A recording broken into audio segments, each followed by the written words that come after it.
From Google to Facebook to Starbucks to Tesla to Goldman Sachs, a number of CEOs across the country are criticizing the president over his executive order barring refugees from entering the United States.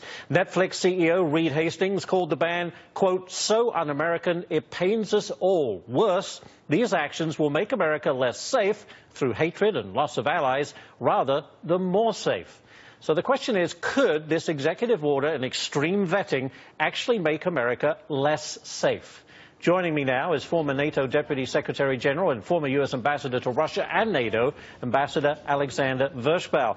Ambassador, thank you for joining us. Would you agree with what some of these CEOs are saying, that this executive order could help in the recruitment and the cause of a terror group like ISIS? Yeah.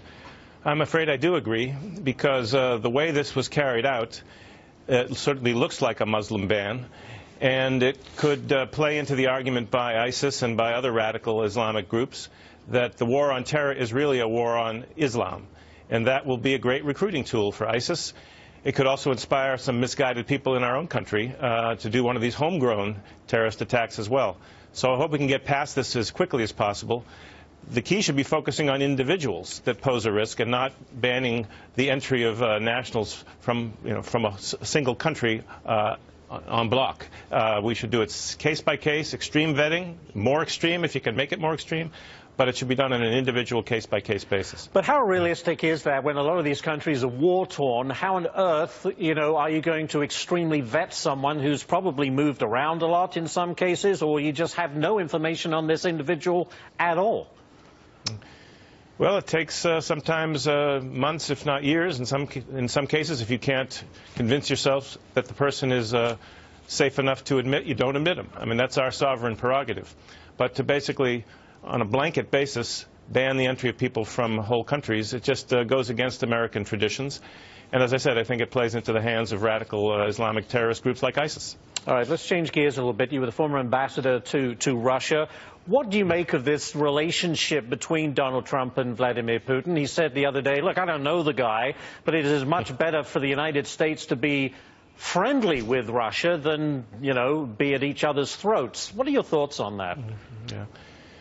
I think we can all be happy that the President and President Putin had a friendly phone call on Saturday, and it's certainly a worthy cause to try to improve the relationship, which is probably at its lowest point in many decades. You have to go back to the height of the Cold War, I think, to find a time when the relations were so bad.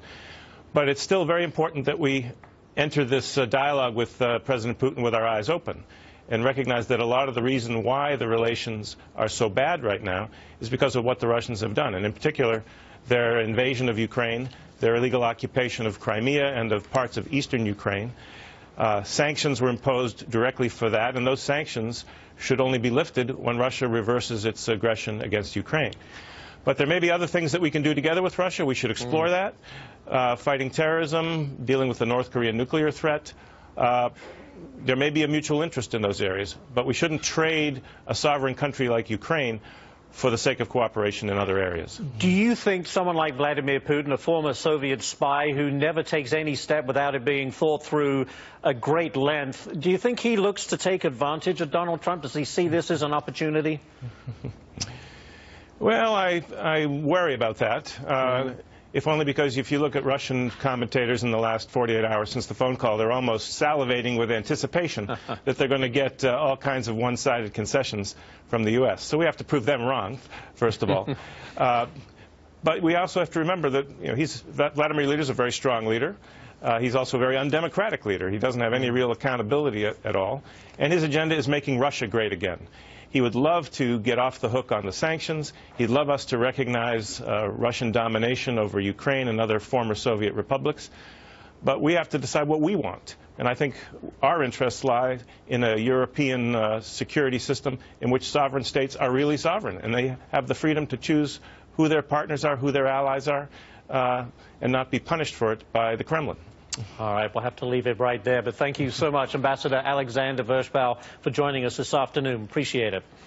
You're welcome. All right, let's take a look at the big board for you. It's been an ugly picture all day, to be honest with you. We're down 172 points. We're off the session lows, but there you have it.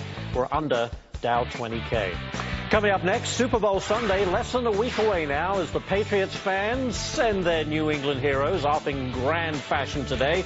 We'll have the very latest on the big game ahead. Well, some backpacks too.